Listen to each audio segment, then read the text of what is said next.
Do you watch movies or videos in English with or without subtitles? Is there a way to actually understand movies and TV shows without relying on subtitles? In this video, we'll be answering these questions and talking about the worst mistake you can make when using subtitles. By the end of this video, you'll know exactly how to practice with movies and TV shows for real-life conversations. So let's get started. Let's first start by answering this common question. Should you use subtitles or not? The truth is, it depends on your level and on the type of practice you want to do. But if you're an intermediate learner, there's one rule you cannot break. Never use translated subtitles, because the moment you turn on subtitles in your native language, your brain stops learning English. You're just reading your own language, not English. In this way, you're not improving your listening and you're definitely not improving your speaking. It's basically like watching a movie in your language with English audio in the background. So if you're watching English content, keep the subtitles in English only. So at first, it's totally okay to keep the subtitles if you don't understand at all. Your brain needs time to get used to the new sounds, the speed, the rhythm, the vocabulary, and little by little, as it gets easier, you can start removing them. I'll tell you exactly how to get to that place later, but first, let's understand why you can't understand without subtitles in the first place. Reading gives your brain time.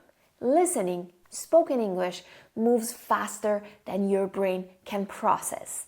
Native speakers talk fast, and your brain needs training to keep up in real time. That only comes from exposure, more videos, more natural speed, more real English. And once normal speed feels comfortable, you can challenge yourself by listening to faster input. If you're watching a YouTube video, for example, you can also easily speed it up to make videos more challenging. Real English is not English from your textbook. Words change, blend, and sometimes completely disappear. Native speakers use reductions and connected speech, so not everything is pronounced as it is written. For example, I don't know, let me see, kinda, wanna, gonna. You need to hear these things so often so that your ears get used to this kind of pronunciation. But I want to give you 3 rules to remember to help you with understanding these connected speech. The first one is T or D disappears between consonants. For example, last night instead of last night. Just wait instead of just wait. And then instead of and then.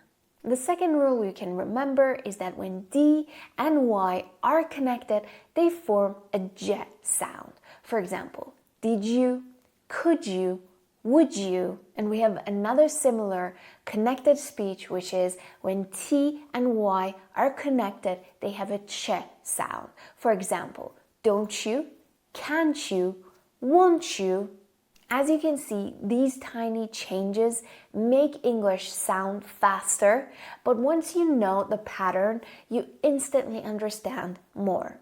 Following this speech with subtitles helps you see all these connected speeches in action.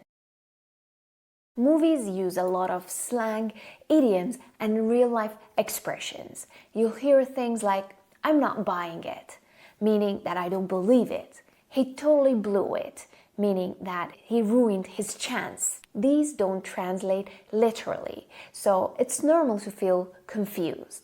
The only way to learn them is when we hear them often enough, check their meaning out. And as always, remember to do it in an English-to-English dictionary to see the word in context. Over time, you'll see that they start to get easier because they're being repeated all the time. Another big reason movies may feel harder to understand is because language is not just words and grammar, it's also culture. A lot of jokes, sarcasms, and expressions will only make sense if you understand the cultural context behind them. For example, characters might mention a famous TV host, a popular brand, a historical event, or a holiday tradition. And if you're not familiar with these cultural references, the jokes disappear. In this case, the problem isn't your English, but the lack of cultural reference. This is why watching movies or TV shows is actually a powerful way to understand the culture. The more you watch them, the easier you'll understand them. And over time, jokes, references, and cultural habits start to make sense. Now that you understand what makes it difficult, then let's get to how to get to a point of understanding without subtitles. Don't start with crime dramas, documentaries, or movies with complicated vocabulary. Start with everyday life shows, simple conversations, daily situations, and normal vocabulary. For example, Friends, How I Met Your Mother, Modern Family are great TV shows to start with. These shows are perfect because they use the kind of English you actually hear in everyday real life. Once you're comfortable, you can try watching them again, but this time without subtitles. And honestly, watching the same episode more than once is one of the best techniques. The first time, you understand the story. The next times, you catch the details, the new expressions, and test your improvements. And this is exactly how I improved my listening many years ago.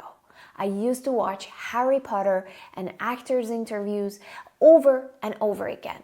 At some point, I even memorized lines without realizing it, and I would say them with the actors. This helped me unconsciously imitate native pronunciation and the rhythm. This kind of practice helps you improve your listening and comprehension for real life. But the next one is what you need for being able to speak in real life. Every skill improves itself. Reading improves reading, listening improves listening, speaking improves speaking, and writing improves writing. But the moment you combine these skills, your practice becomes much more powerful. Here's how you can do it with watching movies or TV series. For example, if you're only watching, you're training your listening skills. But this is a very slow process. When you combine watching it with English subtitles, then you're improving two skills at the same time because you're both listening and reading. You can take it even one step further by combining it with a shadowing technique. Even if you don't want to do it with the whole movie, you can do it with only a small part of it. In this way, you're adding a tiny speaking practice too. And if you're a bit more advanced and you're in the mood for a full practice, you add one final piece, which is summarizing the story.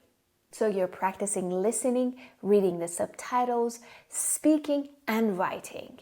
And summarizing can be talking to a friend or recording yourself or writing a short paragraph about the story. This is the closest you can get to real-life communication, and it improves your speaking so much faster.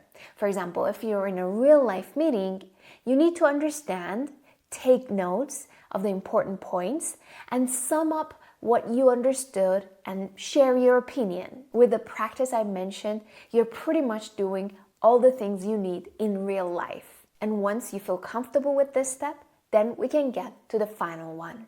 As your listening gets better in one genre, start removing subtitles little by little for that genre. Then you need to move to a slightly harder genre, practicing the same way with the subtitles and repeat the process. For example, watching movies in genres like law, crime, or documentary are a bit harder. For example, The Suit, Law and Order, and The Rookie are some interesting TV series you can watch for a bit more advanced vocabulary. Follow whichever you find more interesting or useful for your life. I hope this helps you understand what's really happening and how to finally use movies and TV shows as a powerful tool for helping you with having a real-life conversation. Now, in the comments, let me know your favorite movies or TV shows in English. Thanks for watching and see you in the next video.